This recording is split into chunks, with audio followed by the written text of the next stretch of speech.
boa tarde a todos que nos acompanham nessa reunião da Comissão de Infraestrutura, COINFRA, da CEBIC, Câmara Brasileira da Indústria da Construção. Sou Carlos Eduardo e sou vice-presidente de Infraestrutura, presidindo a COINFRA. Eu quero inicialmente agradecer aí a participação dos nossos ilustres convidados, o advogado Fernando Vernalha e a advogada Dayana Dalabrida, do escritório Vernalha Pereira Advogados, o André Davos, da Marche Brasil, que apesar de ser Brasil, hoje está em Nova York, né, André? Mas obrigado aí pela participação. Carlos Quick, da Potencial Seguradora, que eu tive o prazer de conhecer há pouco mais de um mês aí em reunião na Fiesp. O Afonso Assad, presidente da Asbraco, Associação Brasiliense de Construtores. Rafael Laperche, do Sinduscom, do Cinecom e da AGE, todas as entidades aí de Goiás. Obrigado, Rafael, pela presença. Quem deveria estar também conosco nessa reunião é o Rafael Sack, que é presidente do Sindicato da Construção Pesada, Sicepote, do Rio Grande do Sul. O Rafael, ao lado de outras lideranças aí do setor da construção naquele estado, tem se dedicado em tempo integral a todas as frentes que envolvem, desde os primeiros socorros até o planejamento da reconstrução do Rio Grande do Sul. A CEBIC, eu quero até destacar aqui, está totalmente engajada nesses esforços de ajudar o Rio Grande do Sul.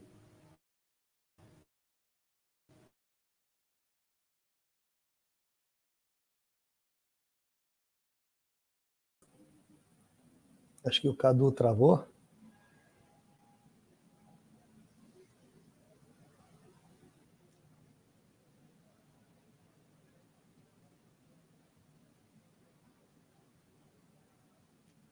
Fernando, quer seguir daí enquanto o Cadu não vem?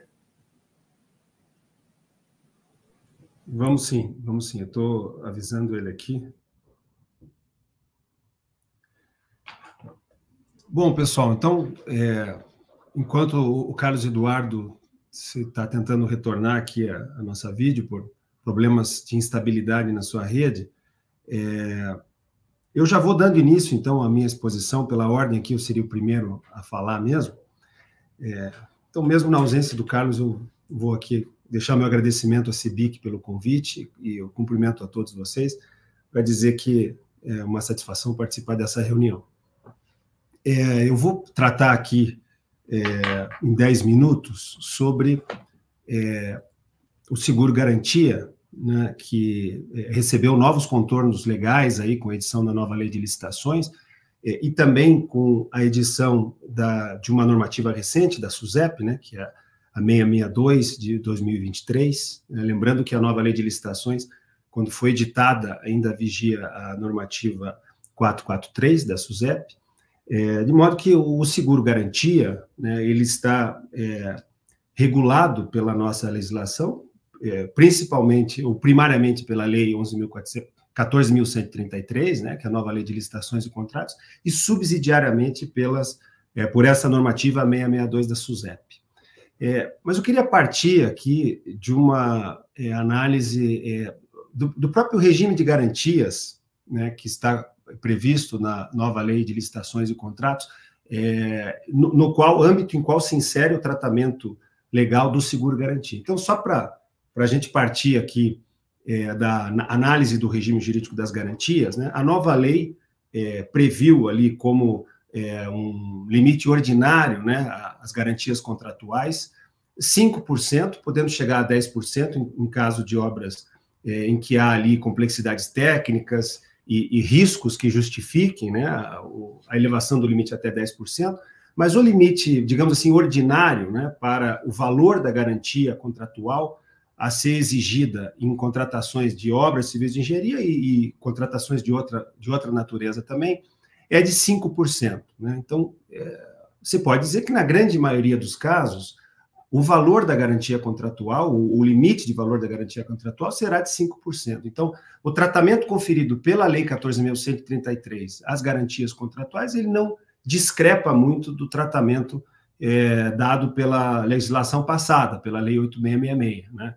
A diferença é que na 8.666, para haver a elevação do valor da garantia, precisava ter ali o enquadramento como uma contratação de grande vulto. Na nova lei de licitações, basta que haja uma justificativa ali com análise das complexidades técnicas e dos riscos envolvidos na contratação. Então, eu diria que a regra geral, em relação ao valor de garantia, ela não mudou, ou ela mudou pouco, né? Da mesma forma, em relação às modalidades de garantia, a nova lei, assim como fazia a Lei 8666, possibilita, né, ao contratado a definição da modalidade de garantia que lhe pareça mais conveniente. Então, segue sendo um direito do contratado definir a modalidade de garantia contratual, né? Houve uma pequena mudança ali no elenco das modalidades, né? Pela nova lei, nós temos caução em dinheiro ou em títulos da dívida, fiança bancária, o seguro garantia e títulos de capitalização, né? Que foi uma modalidade introduzida recentemente.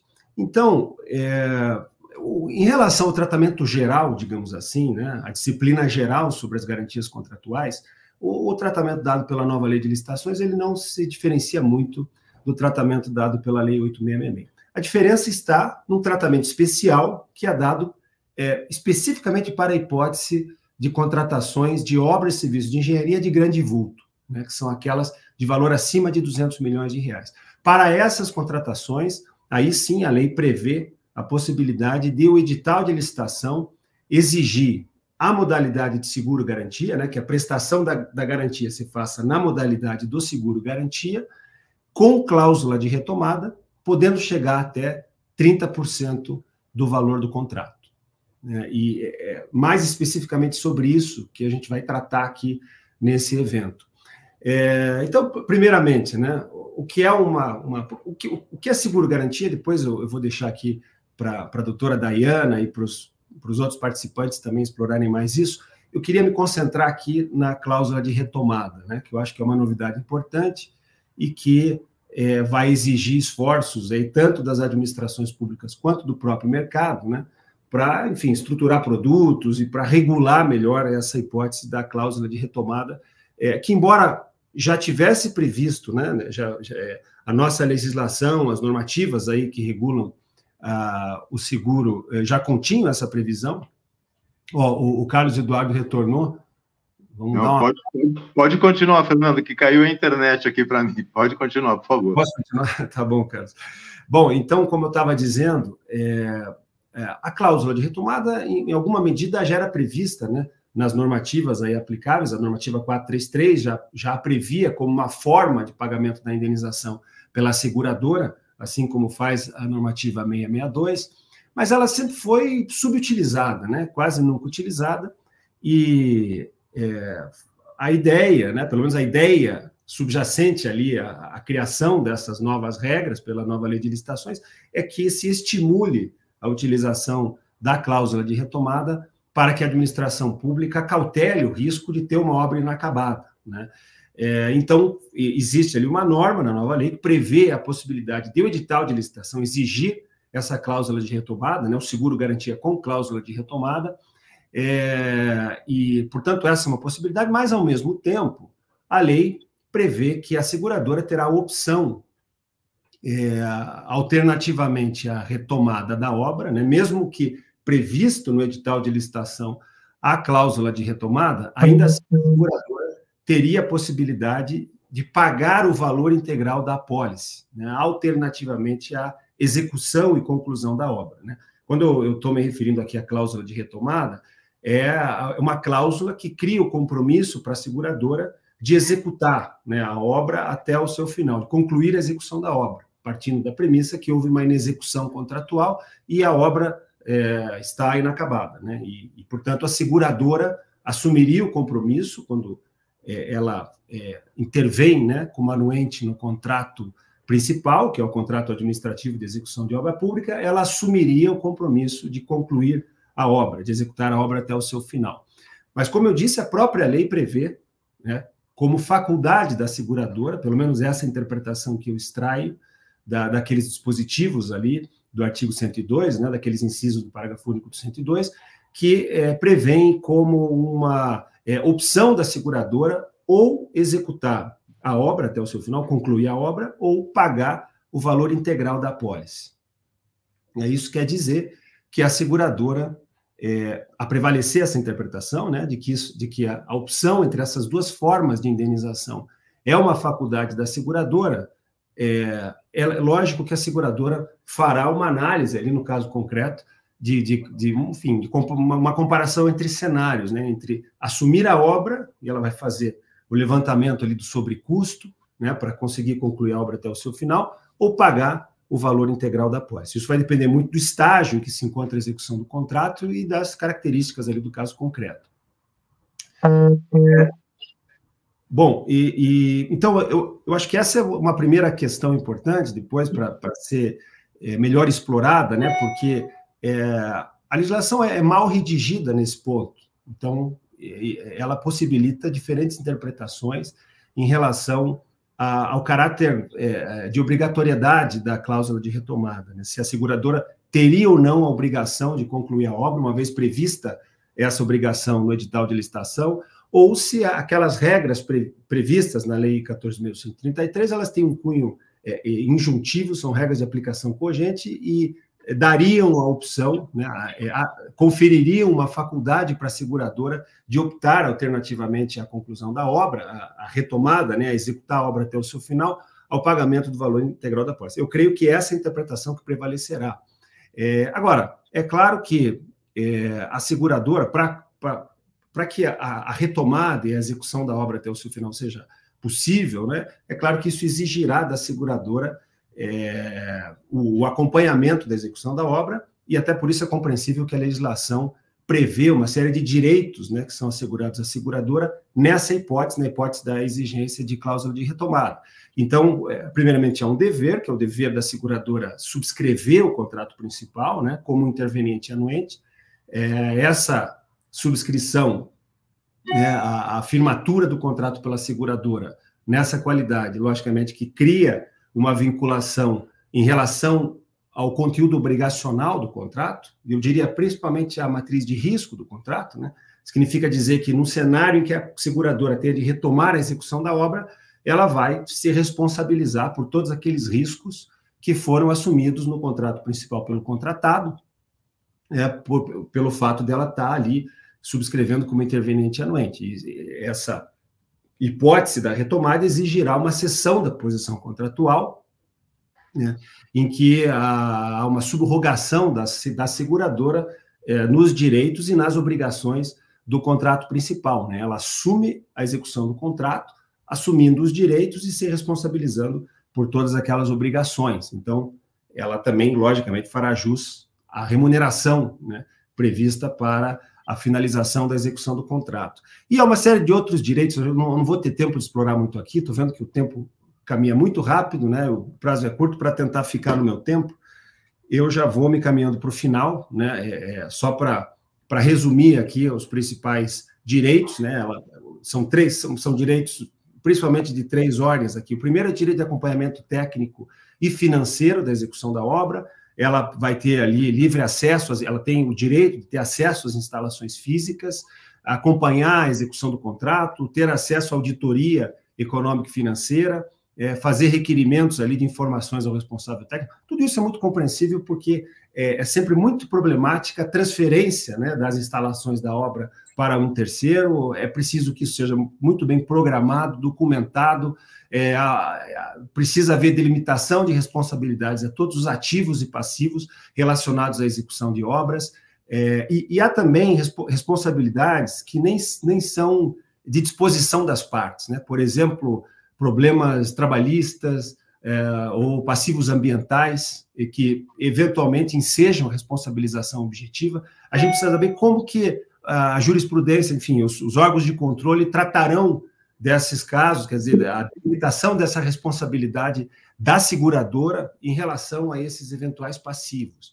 Mas, para além disso, acho importante que na contratualização, né, das partes ali, na transferência do contrato, no ato de cessão da posição contratual, eu acho que tudo isso precisa ser muito bem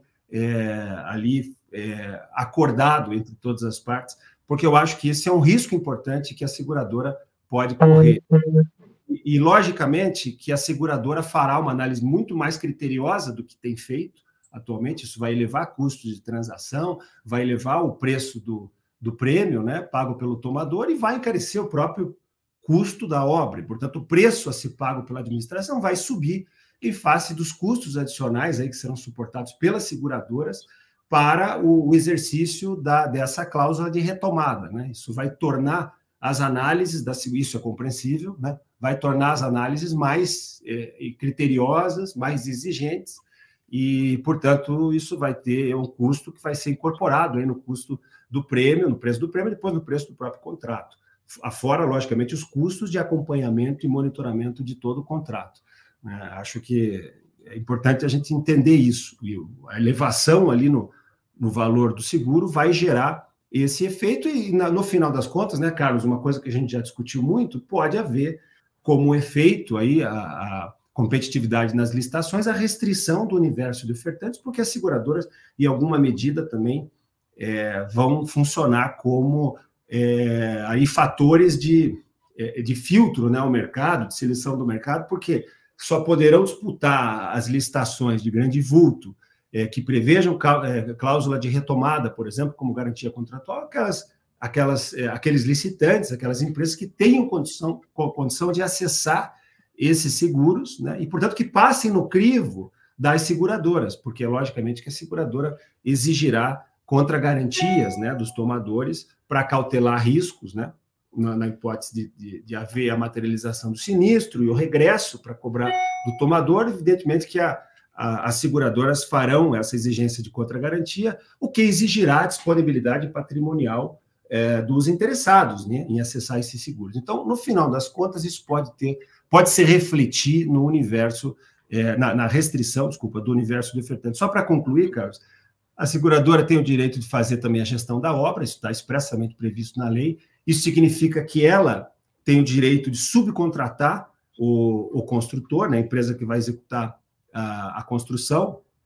Não há nenhum requisito de habilitação exigido para essa hipótese, né, pela legislação. Há alguns autores que entendem que seria necessário que houvesse ali os mesmos requisitos de habilitação, tal, mas isso não está na legislação. Na minha interpretação, a governança para se selecionar a empresa que vai executar a construção da obra, numa hipótese de exercício da cláusula de retomada, é a governança empresarial da própria seguradora, segundo ali os seus critérios usuais. Não há nenhuma previsão na legislação de requisitos de habilitação que devam ser cobrados ali, que devam ser cumpridos, né, pelas eventuais candidatas ali à execução da obra. Então, me parece que essa é uma questão que diz respeito à autonomia empresarial da própria seguradora. A não ser a regularidade, só para concluir, a não ser a regularidade fiscal, que é expressamente prevista para um outro direito aí da seguradora, que é o direito de ter o empenho, né, para o pagamento formalizado diretamente no seu nome ou no nome de quem a seguradora indicar. Então, para essa hipótese, a legislação prevê a regularidade fiscal como um requisito obrigatório pela empresa, né, que irá executar a obra, empresa selecionada pela seguradora. Carlos, era isso. Peço desculpas aí se eu extrapolei alguns minutos. Não, pelo contrário. Eu agradeço você ter entrado aí quando caiu minha internet. Obrigado, Fernando.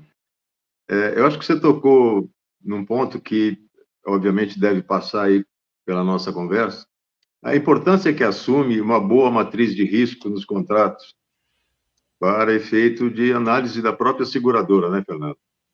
De como é que estão distribuídos esses riscos, né, para você poder, enquanto seguradora, formular uma proposta dependendo de cada contrato, né? Eu acho que a gente vai passar por esse ponto. E também uma preocupação grande do mercado, acho que a Dayana também vai comentar, é como que a seguradora escolhe a empresa que vai terminar o contrato ou substituir aquela que deu causa ao afastamento. Complementa aí, Dayana, para a gente. Oi, Carlos, boa tarde. Complemento, sim. Antes de tudo, obrigada pelo convite, a você, Carlos Eduardo, e a Coinfra.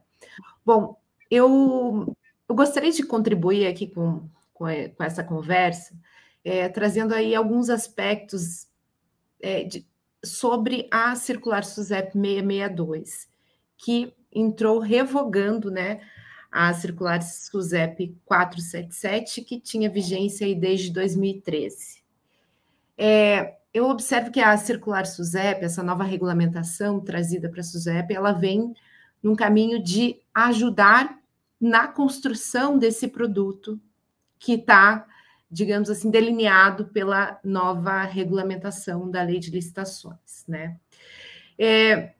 Me permitam falar um pouco em alguns conceitos básicos, né, para a gente talvez alinhar aqui o entendimento dessa nossa conversa, né? Falando um pouco, né, da relação principal, que é o contrato administrativo, onde eu tenho a administração pública como contratante e a empresa ou particular como contratado. No âmbito da relação de seguro, essas figuras, elas assumem a administração pública, a posição de segurada, né? E o particular vai assumir aqui a posição de tomador de seguro. E essa relação, claro, é triangular, porque eu tenho aqui a participação da própria seguradora. O seguro-garantia, né, classicamente, é aquele seguro que tem como objeto a garantia do adimplemento, da fiel execução do contrato assegurado, né? Continua sendo isso, né? A circular SUSEP, ela não alterou essa natureza desse contrato de seguro, né? Mas ela trouxe uma perspectiva que, na minha opinião, é muito positiva para ajudar na concepção desse novo produto em atendimento à nova lei de licitações, tá? E eu observei aqui que há uma lógica que está permeando essa regulamentação, que é uma lógica de vinculação do seguro-garantia ao contrato assegurado, né? E o que essa lógica significa? Ou o que essa lógica contribuiu, né, na formulação desse novo produto pelas seguradoras?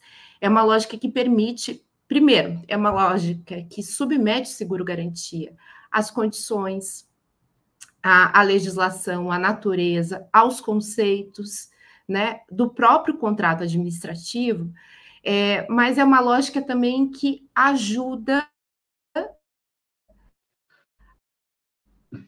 a considerar as necessidades daquele contrativo, né? Então, na vigência da circular SUSEP 477, eu, lendo ali a circular, né, eu entendia que esse era um produto mais fechado, com pouca capacidade de adaptação do mercado de seguro às necessidades específicas de cada contrato, né?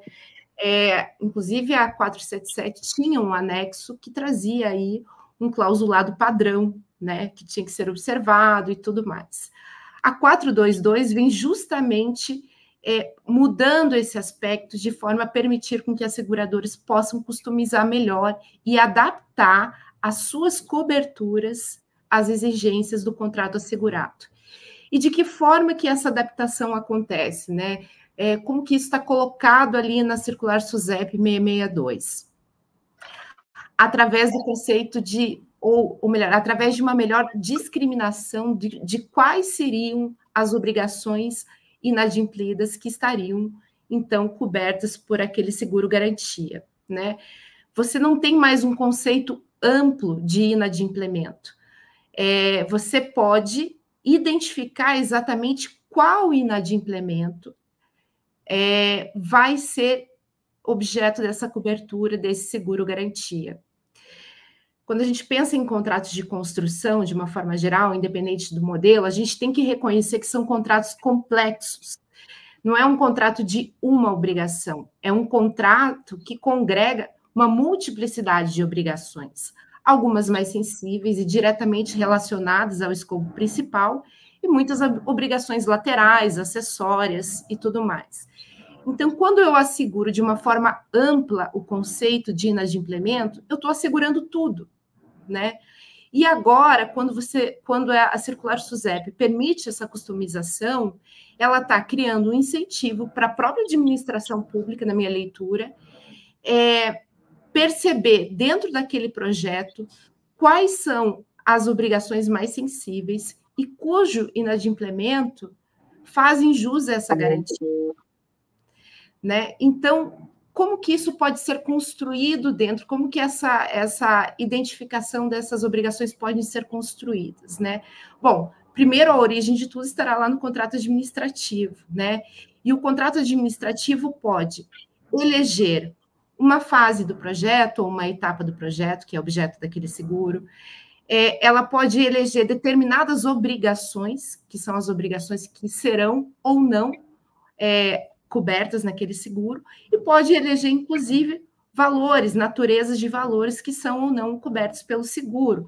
Então, eu posso contemplar as multas, a multa rescisória, a multa moratória, posso contemplar só a indenização, ou só as multas, ou as duas coisas ao mesmo tempo. Então, a SUSEP, ela outorgou essa maior liberdade para essa customização para as seguradoras, mas, em verdade, ela também está criando um incentivo para a própria administração pública olhar para o seu projeto, identificar quais são as obrigações sensíveis, cujo inadimplemento trazem um maior risco para a conclusão daquele projeto e, quem sabe, delimitar esse seguro a essas hipóteses.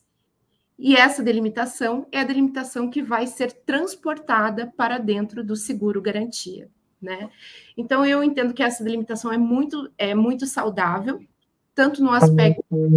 Hoje a gente entende, o seguro-garantia, ele é limitado, né? Ele não está ali para acobertar todo e qualquer valor, toda e qualquer hipótese, né? Sobretudo limitado do ponto de vista de valor. Então, é fundamental que a administração pública pense na utilização desse valor, desse limite, dessa garantia, dentro daquelas obrigações que são efetivamente sensíveis e que podem modificar o projeto, né? E aí, repito, né, a circular SUSEP permite essa maior adaptação do produto de seguro, né?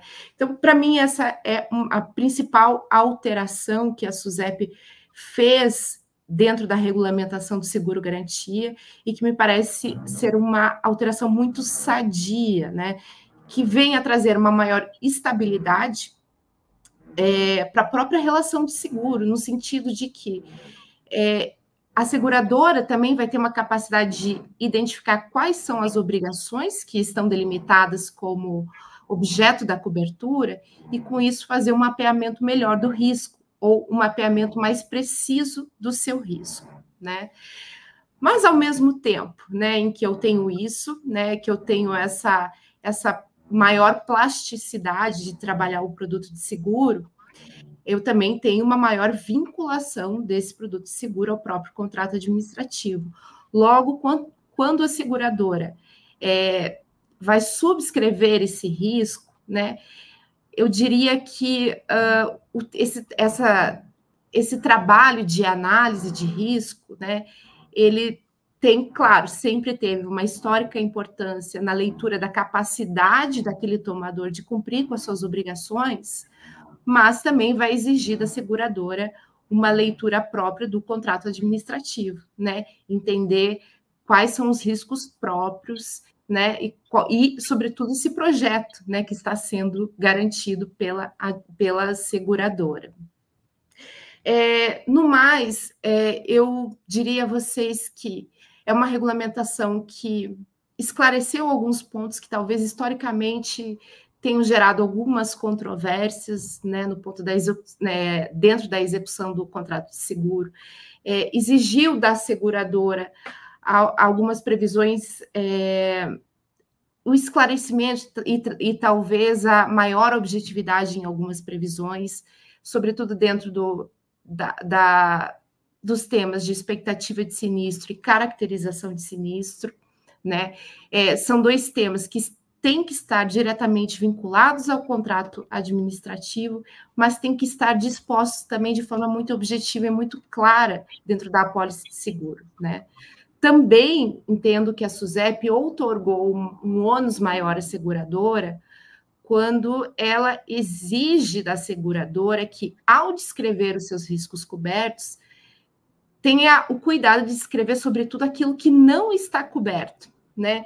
Se é uma cobertura parcial do risco de inadimplência, isso tem que estar destacado nesse seguro, e, ao mesmo tempo, destacado exatamente quais são as obrigações que estão asseguradas dentro dessa pólice, né? Essa é uma primeira leitura, enfim, uma primeira contribuição que eu faço para a nossa conversa, e fico aqui à disposição, Carlos, para o evoluir do nosso debate, tá bom? Obrigada. Perfeito, Dayana. Eu acho que você levantou um aspecto importante de atualização mesmo, né, da regra da SUSEP, flexibilizando, permitindo maior customização. Eu acho que isso, para nós, é considerado um avanço, né? Você pode trabalhar melhor no mercado, customizando. Tem contratos padrões de seguro, por exemplo, cujo prazo da pólice, muitas das vezes, é inferior ao próprio prazo do contrato, né? Agora, a SUSEP permite mais um alongamento, uma customização, o que tira a obrigação de renovação de garantia após um prazo de vigência do contrato, né? Se ela puder ter uma cobertura por prazo maior. Mas queria ouvir agora as seguradoras, Carlos Quick. Como é que as seguradoras estão se preparando, já estão preparadas para essa mudança? A palavra está contigo, meu querido. Vamos lá. Ótimo. Obrigado pelo convite, viu, Carlos? Obrigado aí pela Coinfra, pelo convite. Falar um pouco aqui da visão da seguradora, eu trouxe uma apresentação só para ilustrar um pouquinho, né? Então, uma breve introdução aqui. Já vou entrar um pouco sobre a companhia, a introdução. A Potencial Seguradora é uma seguradora brasileira. A gente, há 7 anos, a gente é líder do mercado de seguro garantia no Brasil. Então, a gente tem esse produto aí como um dos principais produtos dentro da companhia. Temos outras linhas de negócio, tá? A gente é vice-líder aí no mercado de fiança locatícia. A companhia, ela tem mais de 1,5 bi de 1,1 bi de prêmio no ano passado. Uma companhia rentável, um NPS 83, vários canais de distribuição, vários corretores conectados. A gente tem uma operação a nível nacional, alguns escritórios físicos, outros estados e capitais a gente atende de forma remota. A gente é auditado aí pelas principais auditorias, uma companhia a mais pela FIT. Então, só uma breve introdução sobre a Potencial. Essas são as nossas linhas de negócio. O Garantia é o nosso principal produto, o cargo-chefe da companhia, mas a gente tem produtos também até para pessoa física, né? O Potencial Aluguel, seguro de vida, residencial, empresarial, seguro de equipamentos, de máquinas e risco de engenharia, né? Então, falando um pouco da visão, né? A gente vê essa mudança de lei de forma muito positiva, tá? Então, é um assunto que o mercado já vem discutindo há alguns anos, mais de 10 anos, e, de fato, entrou em vigor.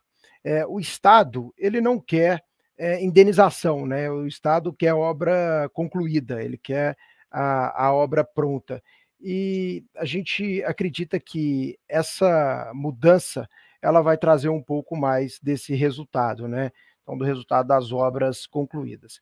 Quando a gente pega a ótica da seguradora com relação a essas alterações, né? O que muda? Existe uma tensão maior por parte das seguradoras com relação à avaliação do edital, tá? Então, as seguradoras, de fato, elas têm avaliado melhor os editais, estudado melhor a matriz de risco, né? O Fernando comentou a respeito da matriz de risco. A matriz de risco é um assunto que precisa ser avaliado com muita atenção, tanto pela seguradora, assim como as construtoras. Afinal, aquelas responsabilidades, elas estão imputadas para as seguradoras, estão imputadas ali para as construtoras, e a gente precisa ter maior clareza do que é responsabilidade de cada um, o que é responsabilidade do contratante, do que é responsabilidade da construtora.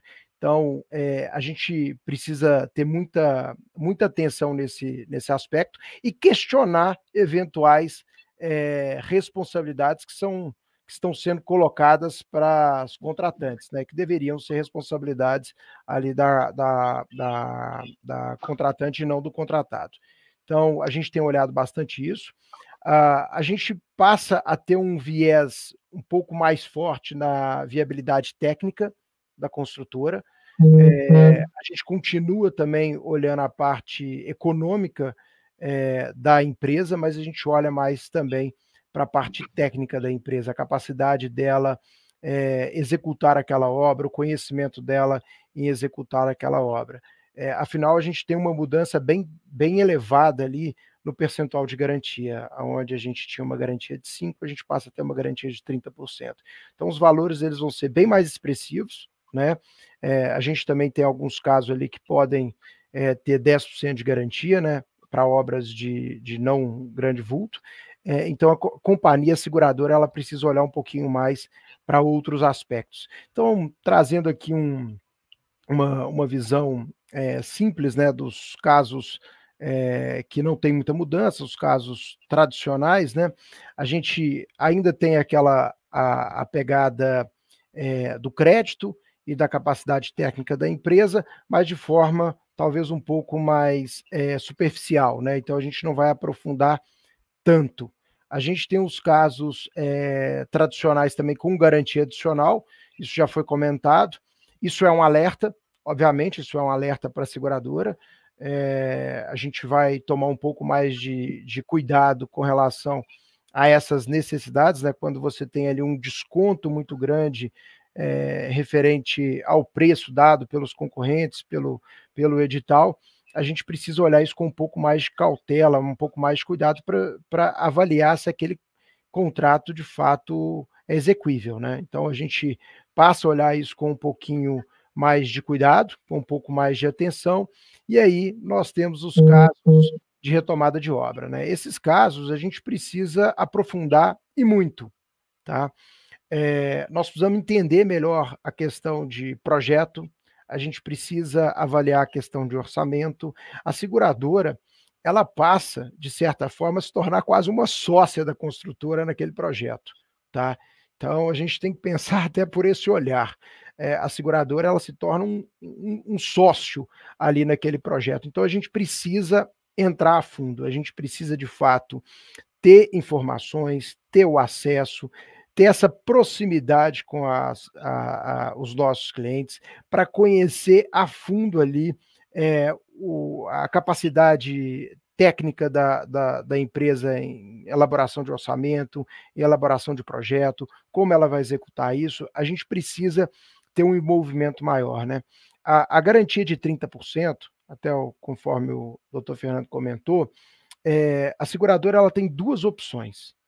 Ou ela paga os 30%, independente do eventual prejuízo que tenha naquele contrato. Pode ser um prejuízo de 5%, 7%, 8%, não importa. Se ela resolve, por fim, e não retomar a obra, ela paga 30%. Então é um valor extremamente expressivo, né? É algo que a gente precisa tomar muito cuidado. Ou ela retoma a obra. Então ela tem essas duas opções. Tá? Então, para isso, a gente precisa entender melhor. Carlos, só um minutinho. Desculpe interromper. Em que momento ela toma essa decisão? Carlos, quando tem um outro ponto super interessante, que a seguradora ela assina o contrato, né, junto com a construtora. E a seguradora ela passa a ter responsabilidade e o papel de gerenciar a obra. Uhum. Isso não existia anteriormente. Então, é um papel da seguradora acompanhar a obra, gerenciar essa obra. A gente não pode alegar surpresa por atraso, a gente não pode alegar nenhuma surpresa, pois é responsabilidade nossa, da seguradora, em acompanhar e em gerenciar essa obra, tá? E essa decisão, ela vai ser tomada de acordo com cada projeto, obviamente, né? A gente tem situações ali que podem impedir uma retomada de obra, seja ela um problema ambiental, um caso de força maior. Então, você pode ter algumas coisas, algumas questões, né, que impossibilitam a seguradora de retomar a obra. Então, essa decisão ela vai ser uma decisão muito, muito lógica, né? O que seria menos oneroso para a seguradora? Retomar a obra, né? Pagando esse sobrecusto, limitado aos seus 30%, ou fazendo a indenização imediata dos seus 30%. Então, não é algo simples, obviamente, mas tem um racional ali muito claro, né, de como isso vai ser.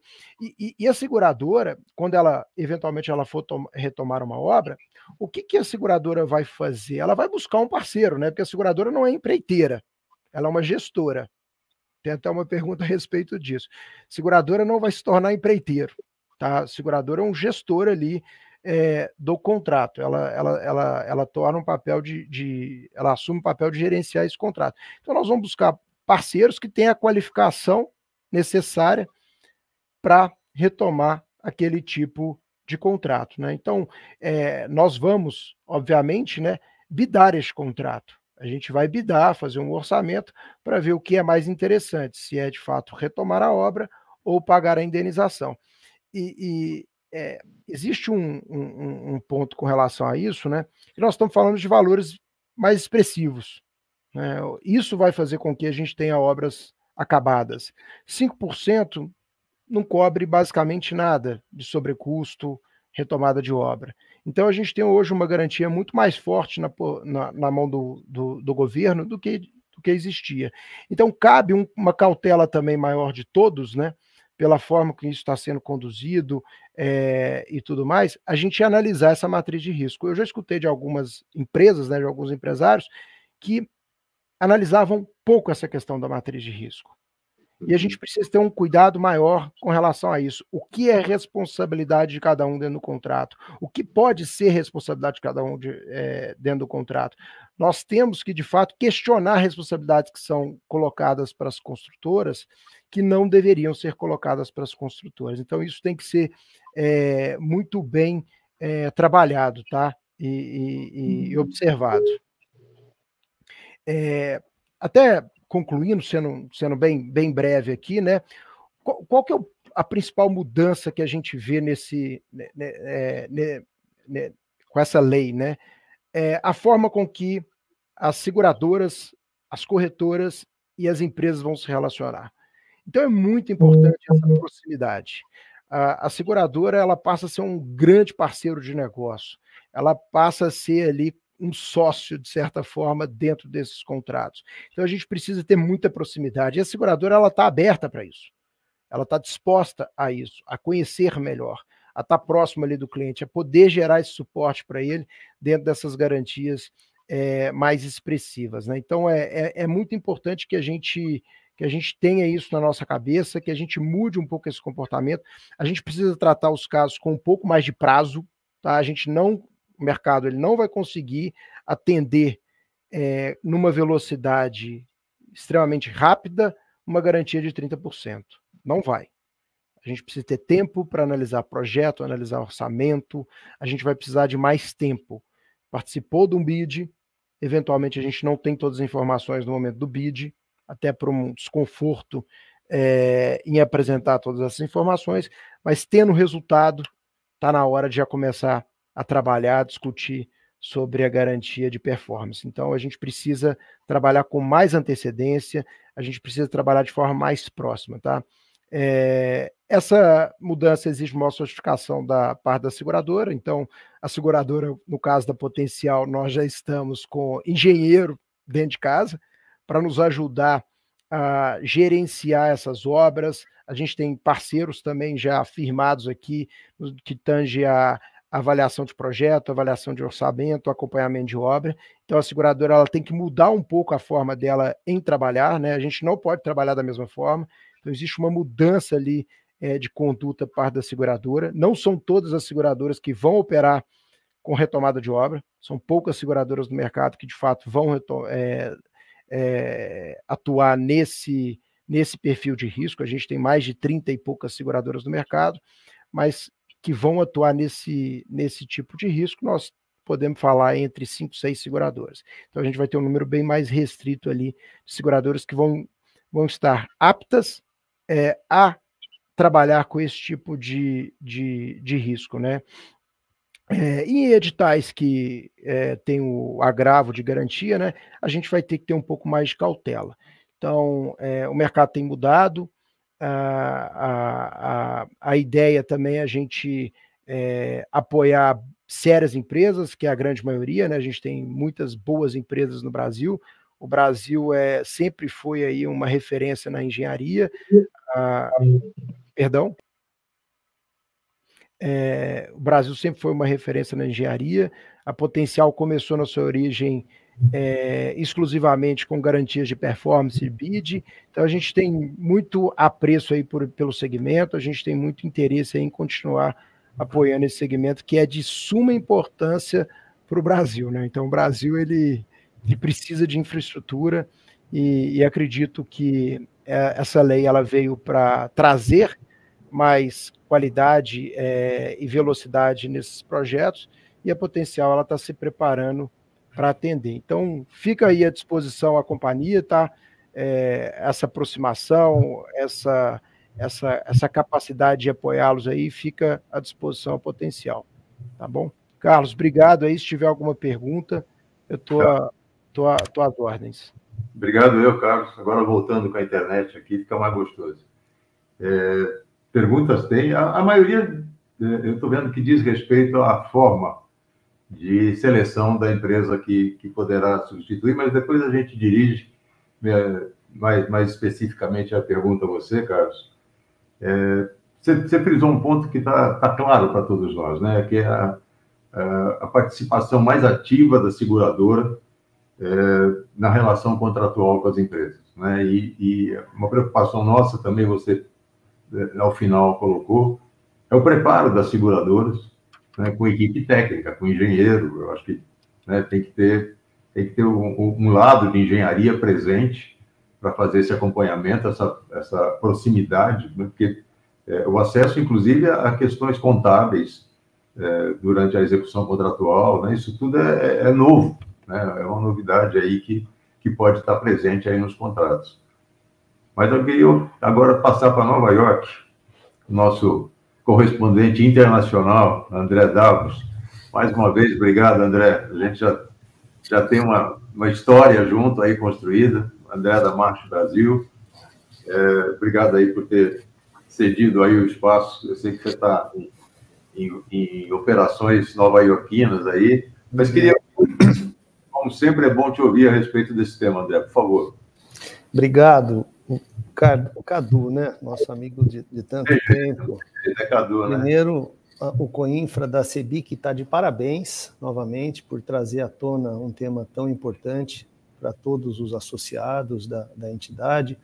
Fernando, a Dayana, que trouxeram elementos importantíssimos da mudança da lei. O Carlos, um amigo também de longa data e um das seguradoras referências no tema da construção no Brasil. Bom, Carlos, eu trago para vocês aqui uma mensagem de otimismo, da forma como eu vejo. Nós não temos uma discussão mais necessária em relação ao porquê, qual foi o motivo, porque é algo consolidado para todos nós. O Estado, de uma forma geral, necessitava de ter instrumentos, e eu não estou dizendo apenas o seguro-garantia, que permitissem que as obras não fossem paralisadas e tivessem um começo, meio e fim. No início dessa discussão, o seguro-garantia até apareceu como se fosse a principal solução para os problemas que estavam sendo apresentados naquela época. E com o passar do tempo, uma discussão, Fernando, de mais de 13 anos, ou 10 anos provavelmente, se percebeu que a inadimplência contratual não era necessariamente por conta de um dispositivo que não garantia o sobrecusto do contrato, mas sim um conjunto de informações ou de ausências que fizeram com que os contratos deixaram de ser honrados dentro do preço, do prazo e da qualidade, que é o que caracteriza a inadimplência ou adimplência de um contrato. Então, a Lei 14.133, ela vem e traz uma série de inovações que, em conjunto, e não isoladamente, com o dispositivo que amplia a garantia dos contratos, se propõe a melhorar essa capacidade de entrega, fazendo com que esses contratos de obras públicas e serviços de engenharia tenham uma outra destino que não seja se manter ali interrompidos, paralisados ou até mesmo cancelados. Então, o primeiro deles, que eu vejo como ponto principal, já foi abordado aqui também, é a forma como o próprio segurador passa a ter, juntamente com os construtores, a necessidade de ter uma gestão e administração contratual diferenciada. Está lá no artigo 19. A lei traz, inclusive, o uso de uma adoção de ferramentas digitais, como o próprio BIM, que é desconhecido por muitos dos operadores, não somente do mercado de seguros, mas também da...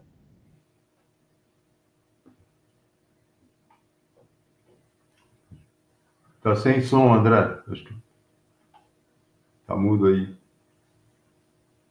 Desculpa. O BIM deixa, então, de ser apenas uma ferramenta de gestão e administração contratual, de compatibilização de projetos, e passa a ser também uma ferramenta de gestão e administração contratual.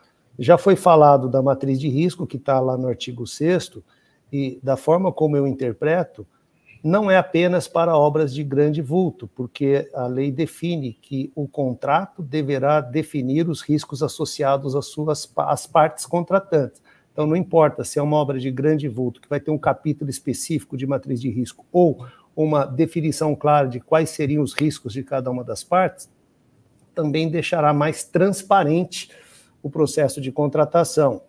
Risco geológico, que é sempre uma discussão que se tem, agora será necessário se definir claramente na partida do contrato quem será o responsável por absorver o risco tecnológico. Um outro ponto que também eu vejo como um antídoto importantíssimo para evitar com que as obras deixem de ser paralisadas é a certificação e acreditação de projetos, que está lá no artigo 17. E agora se tem a possibilidade, inclusive, de testes de bens e serviços que possam ser precificados e sendo incorporados ao contrato. O outro ponto, talvez esse é um dos principais, o Carlos Quick, meu colega aqui do mercado, são os meios alternativos de solução de controvérsias, que estava no artigo 151.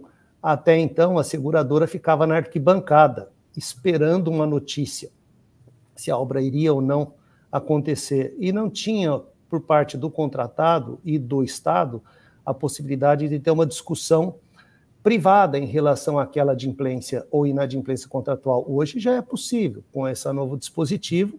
Nós temos lá a figura dos dispute boards, da mediação, da arbitragem, que não somente no contrato privado já é uma realidade, mas agora nos contratos de obras e serviços também serão observados.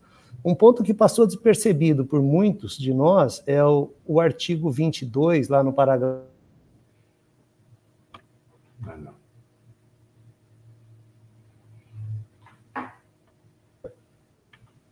Empresas de engenharia, de uma forma geral, já tem dentro do seu...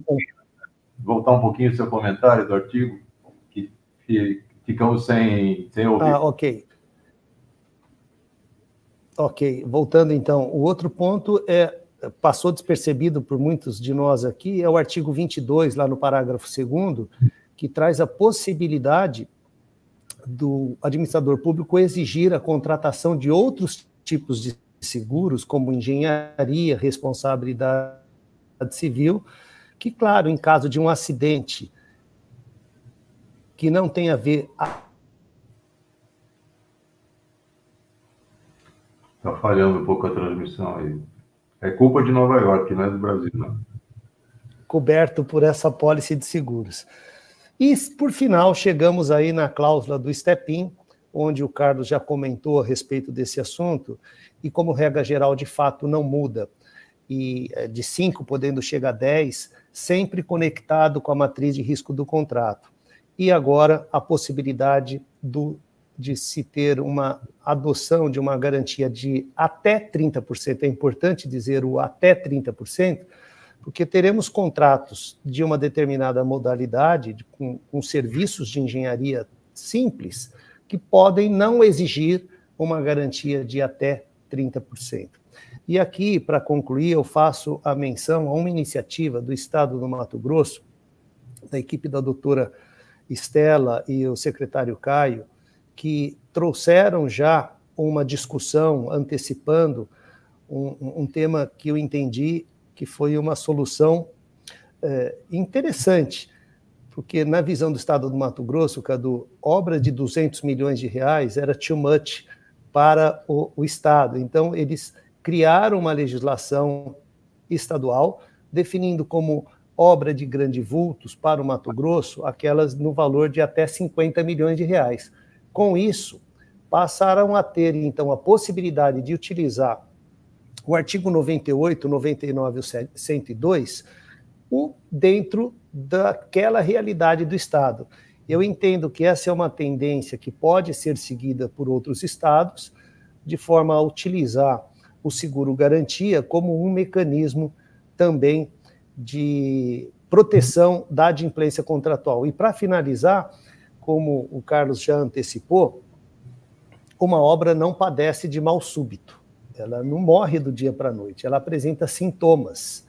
Esses sintomas, até então, não eram acompanhados pelo segurador, que chegava somente para enterrar o paciente. Agora, como foi bem dito, ele passa a ser um aliado estratégico do contrato, com a necessidade de acompanhar a evolução e, em alguns momentos, até propor intervenções que possam trazer uma melhor celeridade. E, não sendo possível, de fato, vai fazer o cheque e vai pagar a indenização até o limite da importância segurada da pólice. Isso é importante definir. Em algum momento, não sendo suficiente, será necessário uma complementação desse valor pelo Estado. E esse é um outro ponto a ser discutido. Haverá dinheiro no orçamento público para uma complementação de um valor que possa não ser suficiente? Como lidar com isso? Eu devolvo a minha pergunta ao doutor Fernando, que possa nos ajudar com essa resposta. Obrigado, Cadu, pessoal. Obrigado, André. Mais uma vez, muito interessante, sempre muito bom te ouvir. Você chamou a atenção de pontos da própria lei, né, que estão todos interligados com o tema que a gente vem discutindo aqui agora. Quando você chama a atenção do até 30%, isso, para quem acompanhou com a gente as discussões todas, Afonso Assad, membro permanente do Congresso nessa discussão da lei de licitações, para mim, e depois eu faço também a pergunta para a Dayana e para o Fernando, essa escolha do valor, do até 30% que tem que estar no edital, ela, do meu ponto de vista, quando eu leio a lei de licitações, ela tem que estar, pelo menos, fundamentada em alguma justificativa razoável e proporcional com o objeto licitado.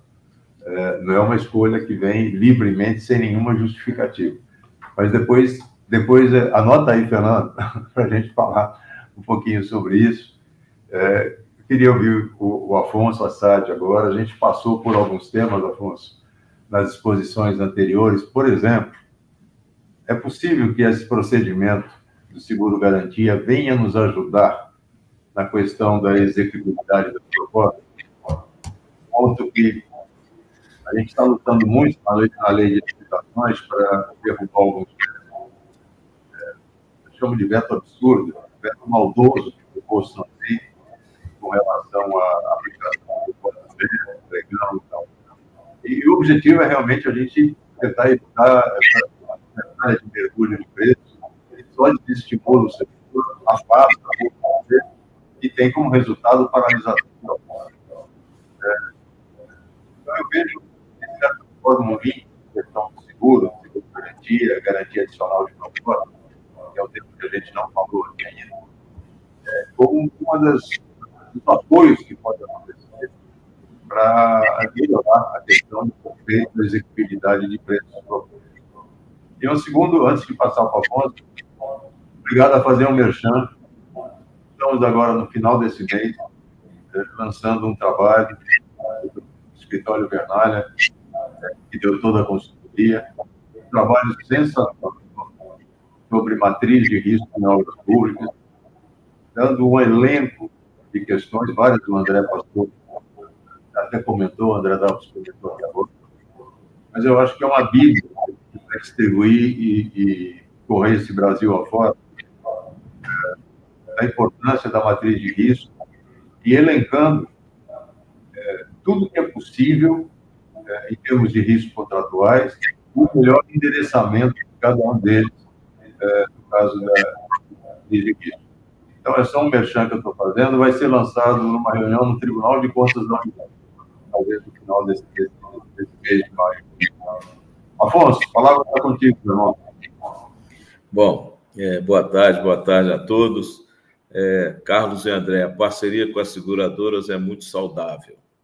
O problema é a nossa parceria com o Estado. O Estado cumprir as obrigações dele é o grande problema nisso tudo. Eu sempre falo isso, o Carlos sempre fala isso. Fala, Afonso, que ele é chão de fábrica, porque nós estamos lá dentro. O Estado vai jogar a banana toda no colo de vocês. O Estado vai jogar a bomba no colo de vocês, das seguradoras. Escuta o que eu estou falando. Ele vai chegar, vai apertar a empresa. Me desculpe se eu estou exagerando aqui, mas eu estou falando a realidade que a gente vive. Se ele não tem dinheiro, ele vai chegar, seguradora, resolve aí, e vai jogar. E isso me preocupa muito. A parceria com as seguradoras, tranquilo, é uma coisa muito boa. Mas a minha preocupação é essa. Ele, agora que eu e o Carlos estamos lá brigando, e um grupo grande brigando lá no Congresso, para derrubar 2 vetos, um veto acaba com toda essa relação das seguradoras. O Estado não tem obrigação de pôr dinheiro em obra, ou pagar em dia, ou ele simplesmente tirou isso da lei. Certo, Carlos? Me corrija se eu estiver errado. Então, ele tirou da lei. Que garantia vocês vão ter para cobrir uma empresa que ela vai tocar a obra e vai executar? Esse é o meu pensamento, é o que eu sinto isso e que eu vejo nesses 46 anos de empresa que eu tenho.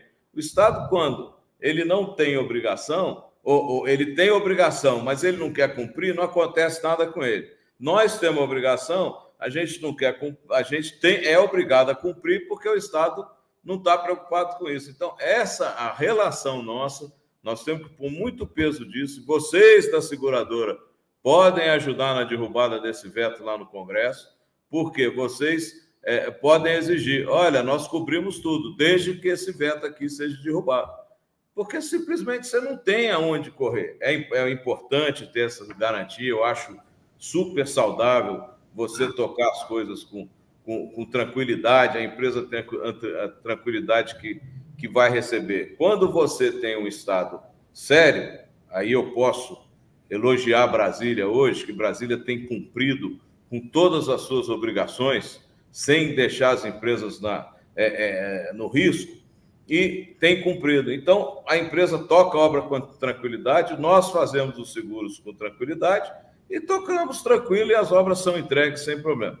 Então, a minha grande preocupação é isso. Está na lei que tem que ter 30%, tem que ter isso, tem que ter aquilo. Ótimo, acho bacana. Eu acho que a lei veio melhorar um pouco em alguns aspectos. Mas quando o governo tira a garantia de estar empenhado, a garantia de você pagar com 30 dias, a garantia de que você tenha um fluxo de pagamento, é muito fácil você fazer o seguro, a seguradora vai tocar e a empresa vai entregar, vai ser sócia, né, da empresa, mas a seguradora vai ficar sempre naquele risco grave que eu vejo que pode acontecer.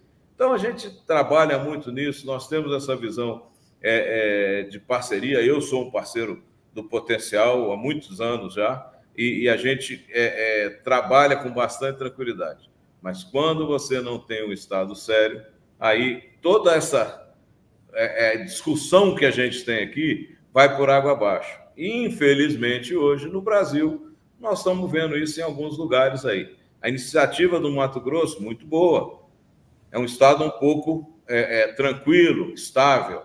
Mas tem outros estados aí que você, olha, esquece. O cara, ele quer a obra pronta e você tem que se virar, tocar e executar a obra. Então, essa é a minha grande preocupação hoje. O que eu vejo em todas as posições aqui, muito bem colocadas, tudo tranquilo, mas o grande problema é esse. É o que eu coloco para vocês. Aí eu vou botar uma pergunta também para vocês. Como é que vocês vão fazer isso? Vou dar um seguro se você não tem no contrato ali a garantia que você tem um empenho para executar a obra toda, mesmo que seja de um ano para o outro, que são obras de grande vulto, e como é que você tem que não está no plano plurianual do governo os recursos, nem a fonte de recurso, e como é que nós vamos tocar isso? Essa é a grande preocupação, é a pergunta que eu volto para vocês. É bom, vamos fazer, tranquilo, mas o Estado hoje, nesse caso aqui da lei de licitação, ele simplesmente se eximiu de tudo. Ele vai contratar e falar para a empresa, se vira e toca. Agora, eu quero o seguro aqui, e vai exigir o seguro, vai exigir a participação da seguradora. E aí, amanhã, ele vai chegar e vai falar assim, a empresa não entregou, você tem que pagar os 30% aqui, você tem que cumprir a obrigação. Isso vai acontecer, isso acontece há anos, a relação do Estado que nós temos é essa, e há anos que a gente discute essa relação, essa dificuldade de parceria com o governo. Então, eu falo isso com bastante tranquilidade, que nós tivemos os 3 últimos governos, os 2 últimos foram terríveis aqui em Brasília, e o último governo para cá, que foi reeleito, é cumpridor de obrigação com o empresário. É impressionante como o Estado do Distrito Federal hoje cumpre com as obrigações que ele tem. Eu sei que tem outros estados que cumprem também, mas o DF, desde o início do governo, ele cumpre todas as obrigações. Outra preocupação foi que o Carlos colocou, são esses descontos malucos aí que o pessoal dá. Aqui em Brasília está tendo caso de 40% de desconto, 45% de desconto, 35% de desconto que a gente sabe que a empresa não vai executar. Então, hoje aqui o Sinduscom, as Bracco, aqui em Brasília, nós temos batido muito nesses descontos, nessas irresponsabilidades do empresário. Que isso, amanhã, vai chegar na seguradora, vai chegar no empresário e o governo vai ficar sem a obra dele, que é o que nós estamos tentando evitar aqui. Então, essa é a posição minha aqui em relação ao seguro. Sou parceiro das seguradoras, não tem nada contra as seguradoras, eu acho que a seguradora é um grande parceiro, mas eu acho que nós temos um risco aqui, que é o Estado não cumprir com a obrigação dele. É isso que me preocupa. Obrigado, Carlos. Obrigado a vocês. Perfeito, Afonso. Carlos, se eu puder fazer um complemento aqui na fala do Afonso.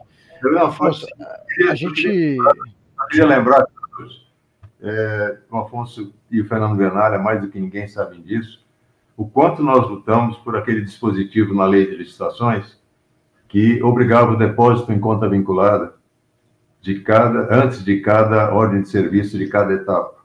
E foi vetado pela presidência, dizendo que aquilo poderia empossar recursos, né, deixar recursos empossados, e era simplesmente a conta que a gente deve ter em casa, né?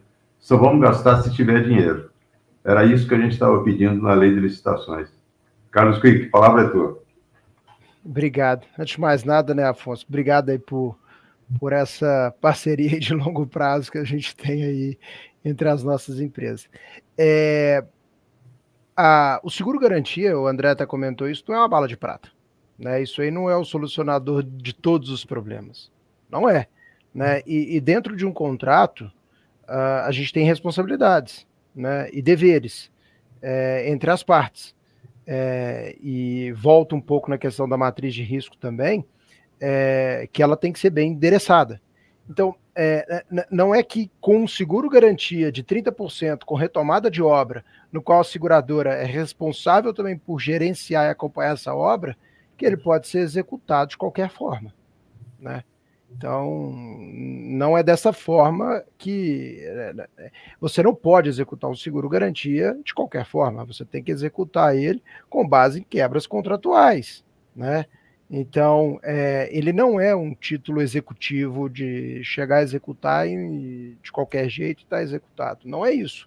Então, a gente tem essa preocupação também, a gente vê de vários órgãos que a gente tem conversado, essa preocupação de como conduzir com esse novo mecanismo, né, com esse novo seguro. Então, a gente percebe que os órgãos também eles estão cada vez mais entendendo sobre o produto, entendendo sobre as suas responsabilidades, entendendo sobre os contratos. Então, isso tem me despertado ali uma esperança muito grande com relação ao sucesso dessa mudança, né?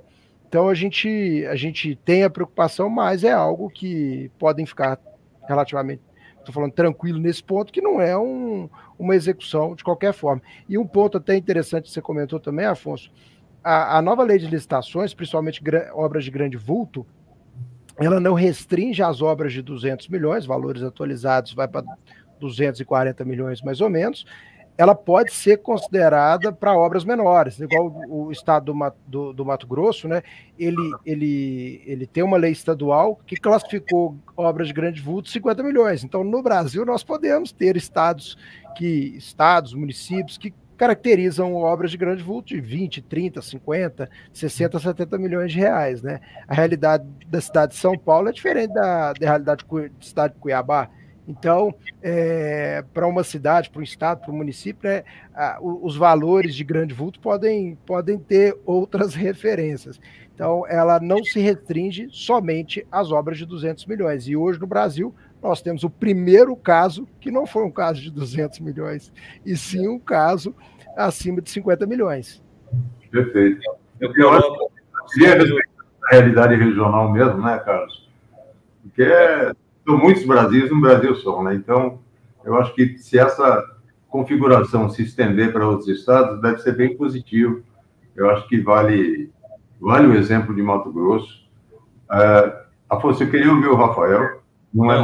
Só um minutinho, se eu só completar aqui. O que é uma obra de grande vulto num município de 20 mil habitantes?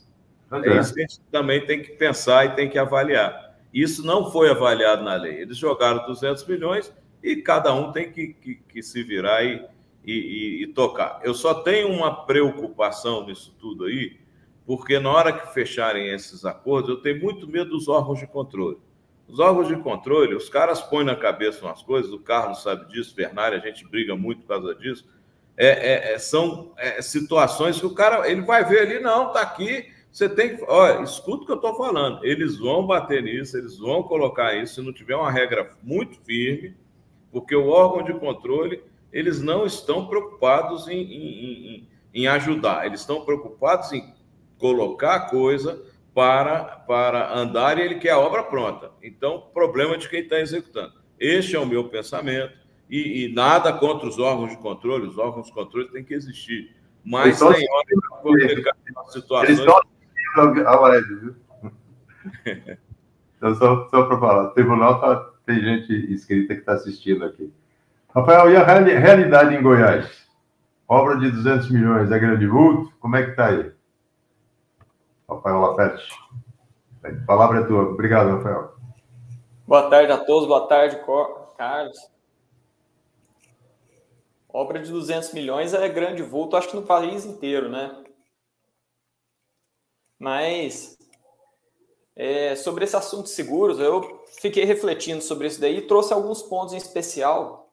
Meu caso, eu falo bem já de uma perspectiva das empresas, aqui represento uma empresa aqui em Goiás, e temos experiência sempre em execução de obra pública, e nisso daí também o seguro está sempre presente nas nossas obras. Agora, uma coisa sobre o assunto de seguro, que eu acho que não foi falado até agora, mas que também é pertinente ao tema, mas que a gente também não vai resolver hoje, é como que esse seguro é remunerado à construtora hoje. Hoje ele é remunerado no BDI. E o que é o parâmetro que forma a remuneração de BDI que um órgão público licita?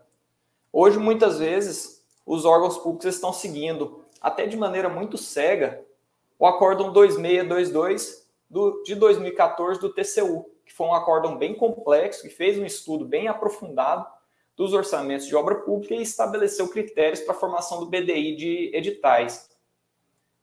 A hora que a gente volta para 2014 e pensa na realidade hoje de 2024, eu entendo que é bem inadequado a gente estar usando até hoje, os órgãos públicos estarem usando até hoje, parâmetros de um acórdão de 2014 para fixar valores, limites de BDI e, inclusive, de uma parcela de seguros que vai estar presente no BDI que as empresas vão poder ofertar nas suas contratações.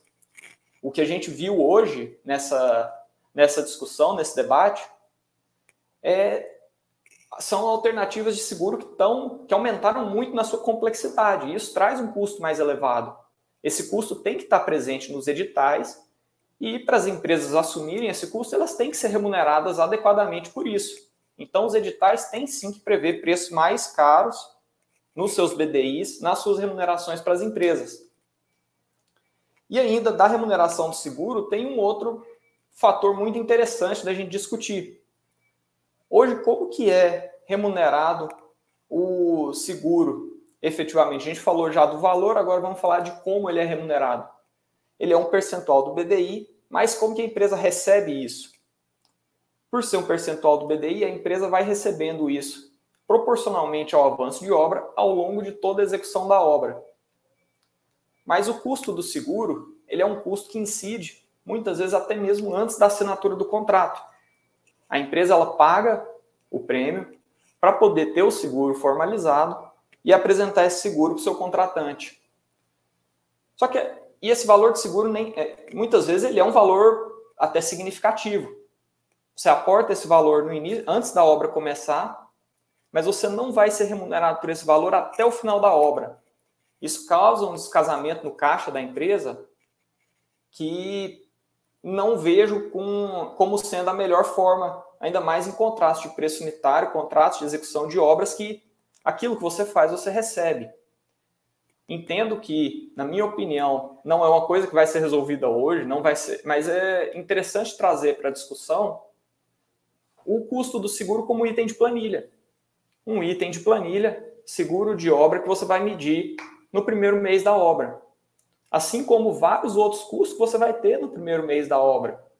Uma construção de um canteiro, que você vai medir isso daí assim que você entregar seu canteiro, e todos os serviços iniciais de uma obra, uma limpeza, tudo isso daí que começa no começo da obra, você mede.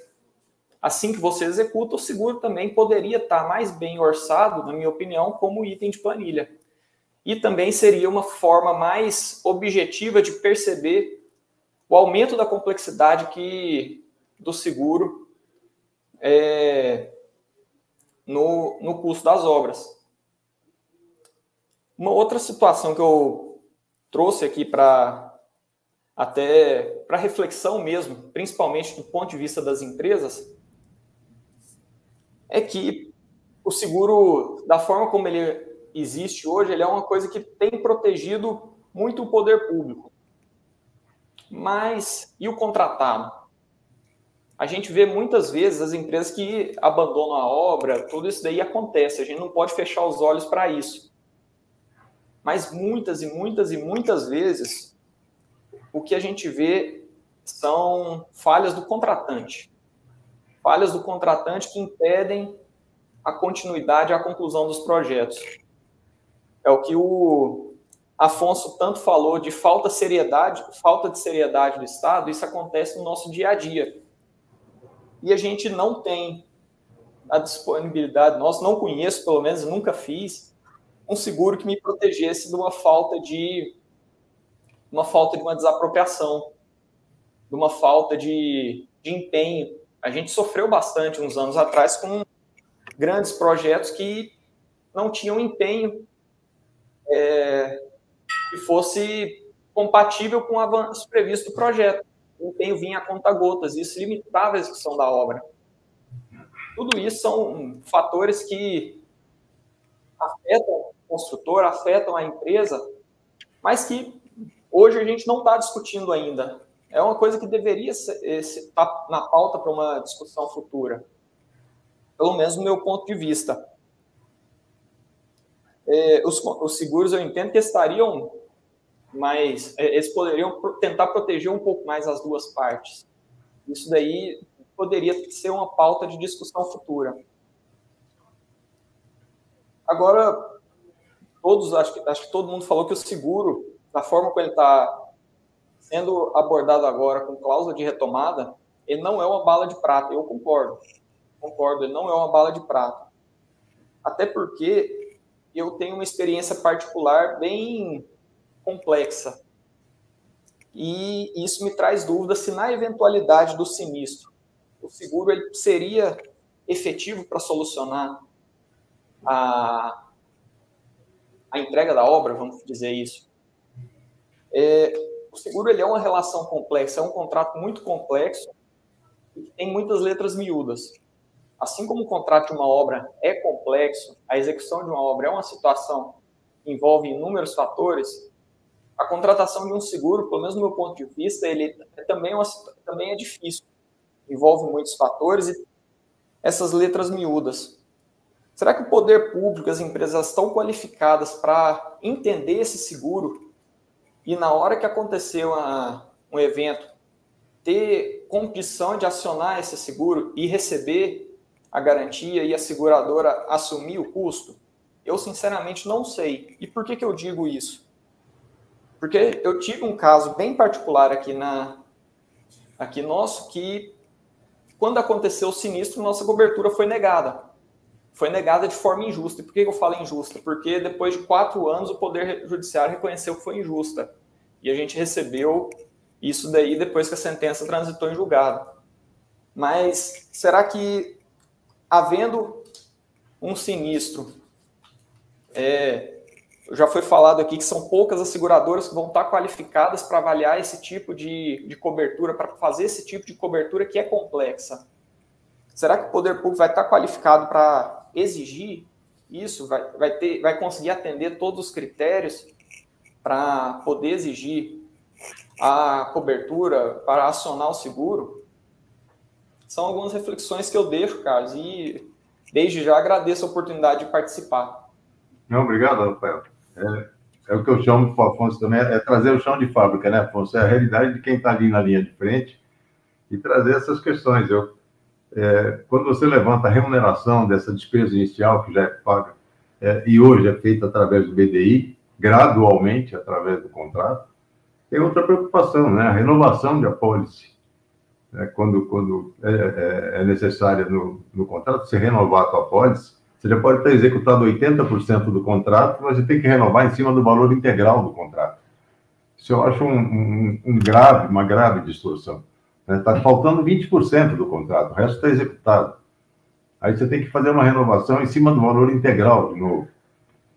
Realmente aí uma distorção bem preocupante. A gente tem algumas perguntas aqui, mas eu vou, antes de colocar algumas no ar, passar para o Fernando Plenária e para a Dayana, se querem fazer alguma observação do que foi falado até agora. Fernando, por favor. Rapidamente, Carlos. Primeiro, em relação a uma questão que você mesmo levantou, sobre a necessidade de justificação, de motivação ali com relação ao valor da garantia, ao valor da garantia que é fixado no edital. Você tem razão nisso. Precisa haver uma justificativa com relação à calibragem desse valor, e o administrador público vai ponderar ali os efeitos, né, que o valor alto pode gerar na limitação do universo de ofertantes, na restrição do universo de ofertantes, e a ampliação da sua proteção, a hipótese de materialização de riscos. Vai ter que ter uma justificativa dessa natureza. Agora, eu apostaria, né, que a tendência será se fixar o valor da garantia em 30%, ou próximo de 30%. Eu lembro, você falou várias vezes isso, né? Eu digo isso porque o que as administrações públicas provavelmente desejam com isso é estimular o uso da retomada da obra, né? O exercício da cláusula de retomada. Quanto maior for o valor da garantia, maior a chance dessa cláusula de retomada ter efetividade, porque a seguradora vai fazer uma comparação entre pagar o valor integral da apólice, que é essa multa, com os custos que ela enfrentará ali para a conclusão da obra. Então, se o valor for mais alto, né, a chance dela utilizar a cláusula de retomada, tendo em vista que essa será uma faculdade da seguradora de exercer a retomada ou pagar o valor integral da apólice, aí aumenta a chance, né, de utilização da retomada. Eu acho que a retomada, eu sempre fui um crítico a valores de garantia em patamares muito elevados, porque eu acho que isso, para a nossa realidade, tem um efeito muito problemático ali na restrição do universo de ofertantes. Mas eu acho que a retomada, a cláusula de retomada, ela pode ser, eu acho que ela pode contribuir aí para a gente reduzir os riscos de obras paralisadas, simplificar o processo de contratação de um terceiro para executar a obra, porque hoje é muito problemático. Quer dizer, quando você tem uma inexecução de obra, a administração pública vai ter que enfrentar um novo processo de licitação, reformular projeto, e isso tudo tem não só custos, mas tem um tempo aí, né, que muitas vezes dificulta e até inviabiliza, né, digamos assim, a continuidade da execução da obra. Com a retomada, a gente vai simplificar muito isso. Claro que essa análise vai ser antecipada em alguma medida, né, porque as seguradoras farão toda a análise de matriz de risco, do próprio projeto em si, da capacidade econômica e financeira da própria contratada, né, antes da contratação do seguro, mas, logicamente, que isso gera ali um fast track, né, para você transferir a obra para um terceiro que vai depois executar. Outro ponto, rapidamente aqui, que eu vi que tem muitas questões sobre isso, diz respeito a governança, né, para a contratação dessa subcontratação, né, da empresa que vai concluir a obra, subcontratação pela seguradora. Não há nada estabelecido na legislação sobre isso, tá? O que nos leva à conclusão de que os requisitos, as exigências de habilitação técnica, de habilitação econômico-financeira e etc., ali, que usualmente são exigidas nos editais de licitação, ou que for exigida, né, no edital de licitação que gerar aquela contratação, não precisará ser cumprida ali pelo subcontratado, né? Ou seja, essa não é uma exigência da lei. Então, portanto, eu comentei isso na minha fala. Na minha opinião, a autonomia da seguradora para estabelecer a sua governança para a contratação da subcontratada. Apenas a regularidade fiscal, por expressa disposição da norma, é exigida para a hipótese da formalização do empenho, né, diretamente em nome de um novo beneficiário. Aí, seja a própria seguradora, seja subcontratada, vai ter que demonstrar a regularidade fiscal. E por fim, o último ponto que o André comentou, né, e que vários comentaram, é aquela história, as seguradoras vão passar a correr também esses riscos, né? Não apenas os riscos relacionados à matriz de risco do projeto, mas os riscos extracontratuais, né? E talvez o mais importante deles seja o risco da inadimplência do poder público, que é uma coisa que a gente enfrenta há muitos anos, e em alguma medida ela vai enfrentar esse risco, né? E aí o Carlos Eduardo Lima Jorge comentou muito bem, uma questão assim, sempre muito cara para a CEBIC foi ali o veto presidencial, aquela norma que previa a instituição de uma conta vinculada para se ter uma reserva de liquidez ali, né, para fazer frente, uma reserva de recursos para fazer frente às obrigações de pagamento das administrações públicas, dado o alto grau que a gente tem de inadimplemento público em contratos de execução de obra pública. Então, como eu disse no início, né, o próprio TCU diagnosticou que uma causa importante de obras paralisadas é a interrupção do fluxo orçamentário e financeiro para viabilizar as obrigações de pagamento. Então, as seguradoras, claro, elas vão correr esse risco também, né? Mas eu acho que uma coisa pode contribuir com a outra, né? Porque se as administrações públicas tiverem um alto nível de inadimplência também nessas hipóteses, né, elas vão matar o instrumento do seguro garantia, ou da cláusula de retomada, né?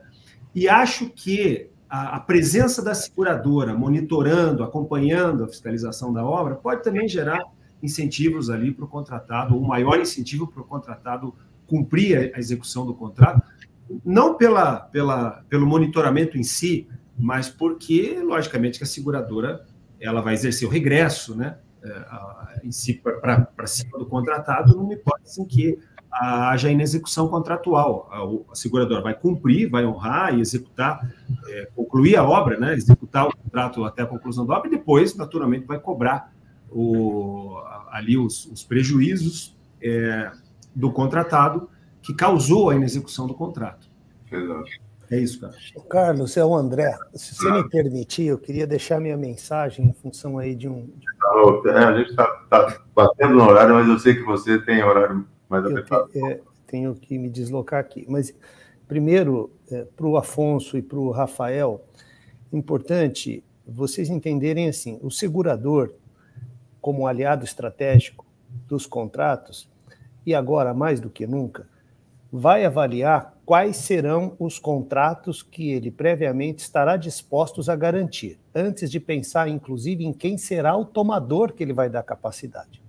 Então, se aquele contrato não apresentar consistência em termos de projeto, de execução e até mesmo de preço, complexidade, o segurador ele vai dizer para aquele contrato específico eu não vou garantir nem para A, nem para B, nem para C. Então esse é um ponto que é discricionário. O segurador vai fazer uma análise do contrato. Segundo passo, ele vai fazer uma análise do tomador.